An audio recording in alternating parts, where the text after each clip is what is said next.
Donc, il y a l'autorité à Angleterre, États-Unis, France, Allemagne, Union européenne, il faut pas contacter pour la démarche.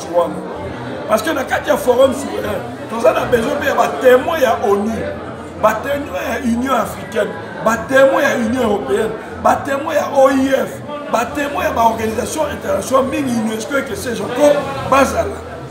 Et puis nous avons besoin de quoi? Nous avons proposé 100 égidios, organisation, il fait ça là, pour Bazala, témoins. Pas entériner ma décision dans le forum souverain. Ma décision à forum souverain et qu'on a ma décision mon et qu'on a là effet erga omnes, c'est-à-dire que nous imposer dans mon. Nous ne devons pas accepter que ma décision soit mise dans le forum souverain et concerner seulement une partie de la population. Non. Ma décision à forum souverain est qu'on concerne Batugnoso. Donc ça va s'imposer à tout le monde. Les gens encore là, Yus Kogens, c'est ça, ils ont ensemble les normes, les lois, ils ont s'imposé, ils ont impératifs, ils ont s'imposé dans Moutunios, dans l'État Nyos. Justement, exemple, interdiction à génocide. Et tant qu'on se soucie, on a monté à Bakio, on a signé qui traité à Rome, alors on a recours ça à génocide. Non, pas question.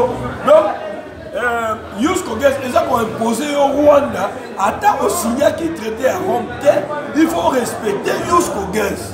Et d'ailleurs, article 10, il y a un statut à Rome et sur le cœur.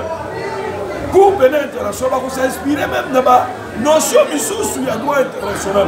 Or, Yus Kogens, ils ont fait partie du droit international. Alors, Togoki au bout à la montée, et que, il faut tout Bunda, ce n'est pas facile. Bangouna Mazali, mais nous devons pousser, nous devons nous battre pour que tout le monde je vous appelle à la détermination, à la vigilance et que à la sagesse pour que voilà, merci. Alors, docteur Elo Moyenatuna. Ndenge tozoyoka ke mboka bayi politique bayokani ke le 23 décembre basa la élection. Alors makanisi na yo concernant élection wana ozomona ngo boni boni. La ligina lo babwe ezali tout à fait simple. Ndeko na ngai basa la élection soki ba élément nyonso eza réuni pour une élection. Mais armée eza inféodé. Police ezali na allocentrisme et Hippolyte Kanambe. Armée, Milongo Mouni, Baouti Oboma, aussi Boukendi, Né Baouti Oboma, Négonabiso, Eric Bolok, on a Mandaka. Donc, armée, on a police, comment on va superviser l'élection? Donc, il faut refondre l'armée, il faut armer comme une armée véritablement républicaine, une armée nationale. Mais pour faire cela, il faut qu'on baigne là-bas, on va s'en amouter en Mokawana. Donc on ne peut pas aller aux élections comme ça. Nous ne refusons pas les élections. Nous sommes pour les élections, mais les bonnes élections, on a bien dit en français, en anglais, free and fair elections. Élections libres, transparentes et démocratiques. On ne peut pas aller aux élections dans ma condition. Dès qu'on a dans la érosion, ma boule, dans l'université à Kinshasa, dans la classe, toujours à l'internat, il y a un système côté à Kimwenza. Mais si tu vas donc ma colotoso, mais si tu es là, et Boukana, érosion, voilà pour des érosions des combats à la fin. On a une condition, une de mon déplacé, on est venu. Infrastructure les athées. Il faut un minimum de temps pour la transition, pour ça va là, pour ça que l'électricité de l'estage, tout ça, ça joue aussi. Donc, c'est très important. Donc, les gens l'Équateur. On a souvent mais si on alors, nous devons tenir compte de tout ça. Infrastructure, moyens de communication, moyens de télécommunication pour être tout bon pour soi, élection à bien. Parce que nous ne pouvons pas aller dans l'élection à peuperisme. Nous devons aller dans l'élection à bien, comme on appelle en anglais, free and fair elections. Et non élection ça va accoucher d'une souris, donc on va aller sur le désordre, la contestation, ainsi de suite. Non. Donc, il y a l'œuvre humaine est parfaite, mais on veut au moins avoir ma élection plus ou moins malam. Et que plus ou moins malam, il faut plus ou moins malam, il faut alors docteur Alongo, question mon ngana za mituna. Alors logo la diaspora ezo linga ba combattant résistant to lingi élection té. Alors so to komi date wana biso to lingi élection té. Bozo mona te que to pesi logo la Kabila avantage à continuer na parce que pour le moment biso peut to za na makoki ya kolongola été. Alors logo peut to lingi élection té. Et là on y souhaite ko salema. Bon na ina lo ba boye que ndeko longola Lobana Zoba qui tous à la macoquité, tous à la macoquille. Peuple congolais, tous à 12 millions de Kinshasa. Mais il y a ceux qui ont 5 millions Makiti. Ne comment tu es savoir que l'autorité congolaise, selon ma estimation, l'armée la police confondue, à peu près 170 et quelques 170, 180 000 hommes. Est-ce que 180 000 5 millions de personnes? Nous avons la possibilité. C'est une question de volonté. Et bien, on a dit, on a s'organiser pour créer force ouvrière. Ceux qui sont à 10 euros, d'après ma rapport, récemment, on a ONU et consort, nous avons à peu près 14 millions. Ceux qui sont à 10 euros, nous avons 140 millions. Est-ce qu'avec 140 millions, on a un côté 140 millions, on a 140 millions, on a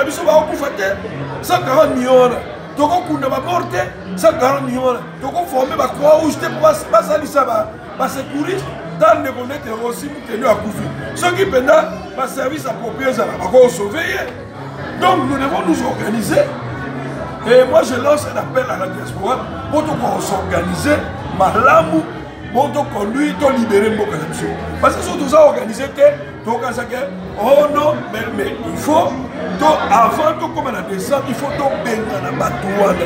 Et c'est un défi que nous devons lancer. Et objectif, il faut se fixer objectif.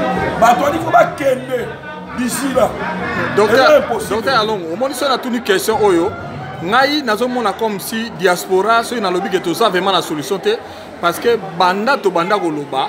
Mais tout ça, la proposition moko concrète, ok, tout ça, la attaque pour tout bien la politique, quand on a raté.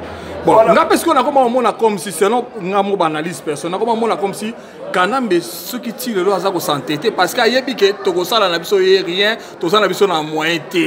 Bon, ça va, merci beaucoup, le gros bito, on a moyen. Alors, nous avons lancé un défi. Le peuple congolais a moukini moukimba. Na lingi peuple congolais ya mukili mubimba lelo toza date fini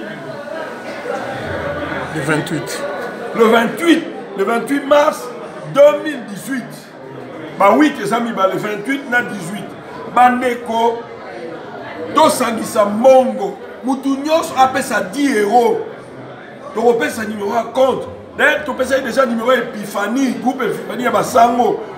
Mais tu as créé compte assez neutre. Bandeko, biso tous on tient mon wana. Donc on a 3 personnes qui ont la signature. Moi je comme tant que comité pour se réunir pour nous voter. 3 signatures, remise il y a reçu et puis identification il y a bateau à travers le code autre pesa bateau. Alors, moi je suis convaincu que et ça dit que non, mais il y a beaucoup de choses qui sont aussi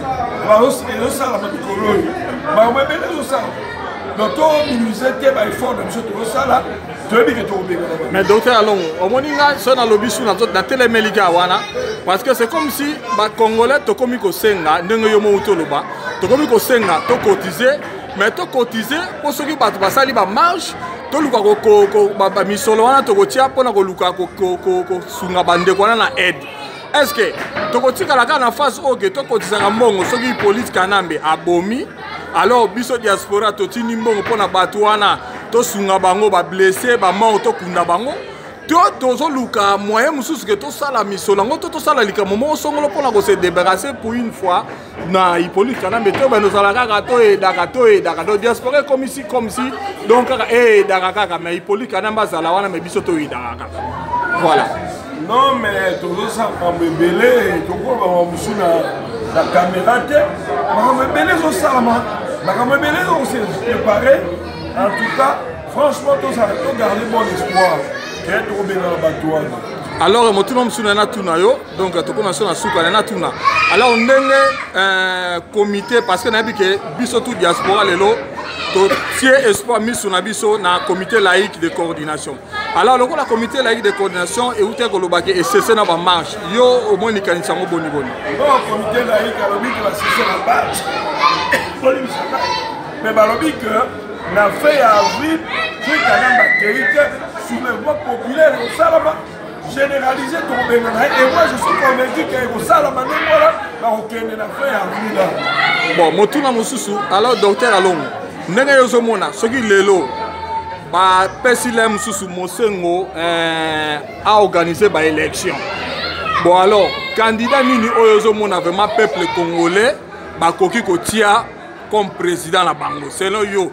Donc, moi, combattant mi balé mi satu oyo koza nango.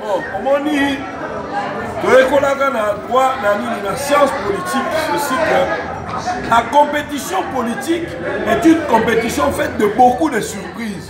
Tout le monde est aux États-Unis. Hillary Clinton, Batouakaze qui a gagné Barack Obama, mais ça n'a pas été le cas. Donald Trump, Batouakaze qui a Hillary Clinton a gagné, ça n'a pas été le cas. Donc, on a voyé que la compétition politique est une compétition faite de beaucoup de surprises. Donc, surprise c'est ça toujours. Mais, moi, un instant. Ngaï n'a proposé que dans la candidate pour la populaire, dans la candidate parce qu'il y a un monde belé, mais tout le candidat a un programme bien, on a l'igni a approuvé patriotisme.